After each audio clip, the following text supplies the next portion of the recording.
Chaos. God loves it all doom and gloom, but I can go on and praise the Lord. I can go on and glorify. Separate yourself from the way that other folks are. Just sanctify yourself. Don't walk like they walk. Walk like I told you to walk.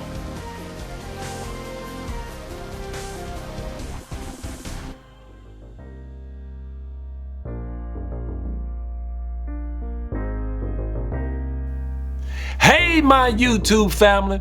I'm Pastor James Martin Jr. Thank you all for joining me again on another edition of Impacting Your World with the Word of God. Listen, as I always say, don't forget to subscribe, like, click that bell. Click the bell if you hadn't already done so, that you might not miss out on any of our future videos. And don't forget to share. Y'all know I really would appreciate it, okay? Now, today I want to talk to you briefly on how to develop your self-control. It's important that we develop our self-control. You know, so often we get into little tight spots and unwanted situations because of lack of self-control. And many times we do this or do things and look back and say, if I had handled that a little different, I wouldn't be in this fix now. Has that ever happened to you where you didn't take control of your emotions and your emotions took control of you? You see, your emotions, man, has a lot to do with your self-control and what you do. And I say this because most people allow themselves to be driven by what something look like, what something feel like, or even what something seems like. And as a result, in doing this, they often get into little tight spots in unwanted situations. But why is this, Pastor? Because they didn't take control of their emotions. Remember, if you don't take control of your emotions will take control of you. Think about it. You got into that heated conversation or that heated argument. Why? Because you didn't take control of your emotions. Or you even got into a fight. I mean, you literally out there slugging. Cause you didn't take control of your emotions, man. I got another one. Lost your job. We need our jobs. But you lost your job. Why? Because you didn't take control of your emotions. Them folks say, I tell you what, just get on out of here. Just pack your stuff, clear out your office or whatever is your little space and move on out. Why? Because you didn't take control of your emotions. I got another one.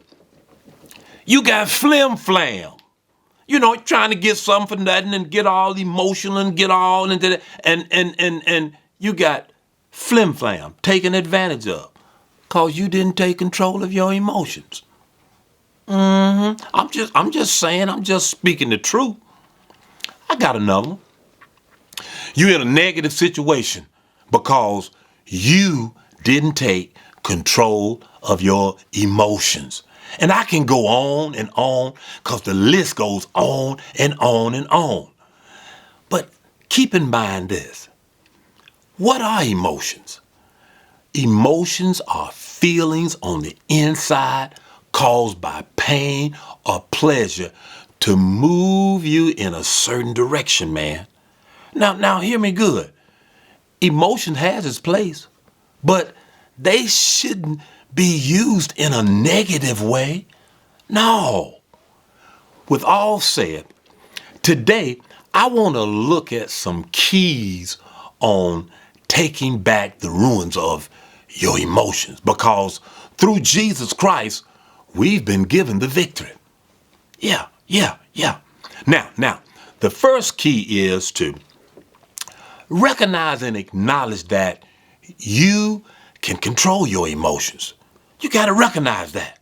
You know, people are so used to being emotionally led that I believe they honestly think there's no other way to live. Hear me good on this.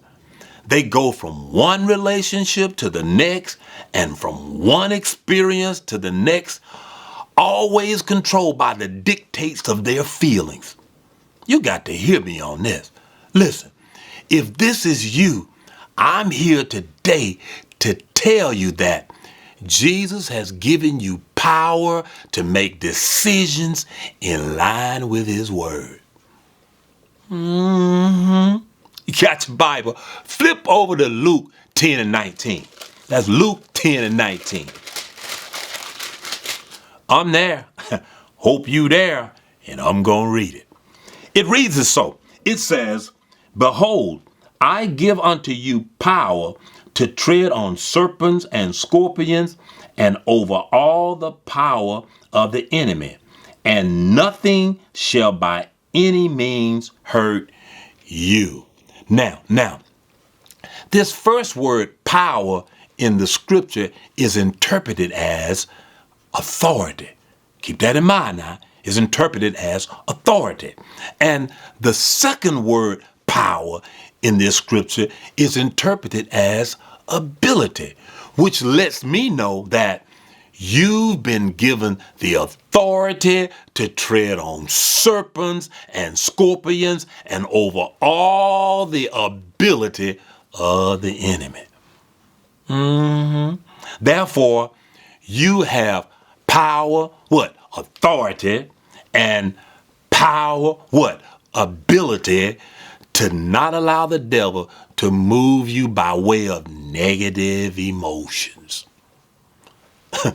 Listen, you have the power to make decisions in line with God's word and not fall prey to every whim and fleet of feelings you experience, man. Is that clear? You see, to follow your feelings is the worst way to make decisions. Why you say that? Because they change like the wind. You feel like this, you make a decision. You feel like that, you make a decision. Man, I feel like this is what we ought to do. No, you better find out what God says you need to do in situations like this, because he's the only one that don't change. God's word never changes. God never changes, according to Malachi 3 and 6. Second key, realize that self-control is a godly force that has been designed by God to direct you toward your destiny, man. Show you why I say that. Flip over to Galatians. We're going to look at Galatians 5 and verses 22 through 23. That's Galatians. I'm there. Hope you there. And I'm going to read it. It reads as so. It says, "But the fruit of the Spirit is love, joy, long-suffering, gentleness, goodness, faith, meekness, temperance. Against such there is no law." I'm going to read this verse in the Amplified, verse number 23. Okay? And I'm starting. It says gentleness. We in that rhythm. Well, I'm going to go and start at verse number 22. It says, "But the fruit of the Holy Spirit, the work which his presence within accomplishes, is love, joy, gladness, peace, patience, and even temper, forbearance, kindness, goodness, benevolence, faithfulness, gentleness, meekness, humility, self-control," that word is, self-restraints, continence. Against such things there is no law that can bring a charge. Now, according to the Bible, temperance is self-control. And Self-control is an aspect of the fruit of the Spirit every Christian needs to cultivate. We need to cultivate that. We need to work that thing. And it can be done, man. Now, with all said, what is self-control? Well, looked it up in the Webster's Dictionary, and it's the ability to control oneself. Yeah.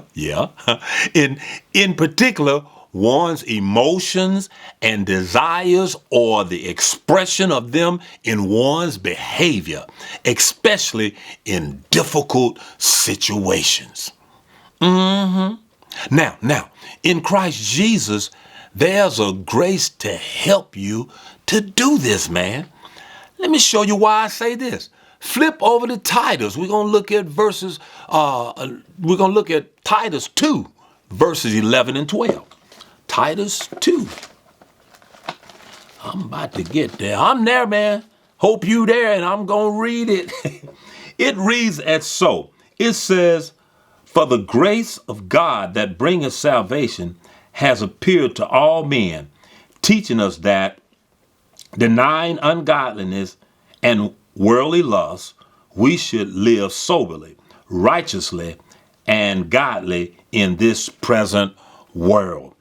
I'm going to read this in the Amplified as well. It says, "For the grace of God, his unmerited favor and blessings has come forward, appeared for the deliverance of sin." Notice that. "And the eternal salvation for all mankind. It has trained us to reject and renounce all ungodliness, irreligion, and worldly passionate desires, to live discreet, temperate, self-controlled," that word is again, "upright, devout, spiritually whole lives in this present what? World." Now, in pulling all this together, here we see the grace of God, which is his ability working in and through who? You. In and through our lives, man. It empowers you to live in a way that pleases God. And that's ultimately, that's what we want to do. We want to please the Lord. Am I right? Now, with all said, instead of trying to control your emotions on your own, release your faith, man, for the grace of God to empower you to do what you cannot do in what? Your self-effort. See, sometimes we get a little weak, but you want to release the grace of God there that you can't do in your self-effort. These are those times when you feel like you just can't do it. Man, I can't do that, man. Man, I can't do this, man. Do what? Take control of those emotions. Keep those emotions intact. Listen, in those times, ask God for his help, man, in Jesus' name, and declare it in faith. Do that. It'll work. Yeah.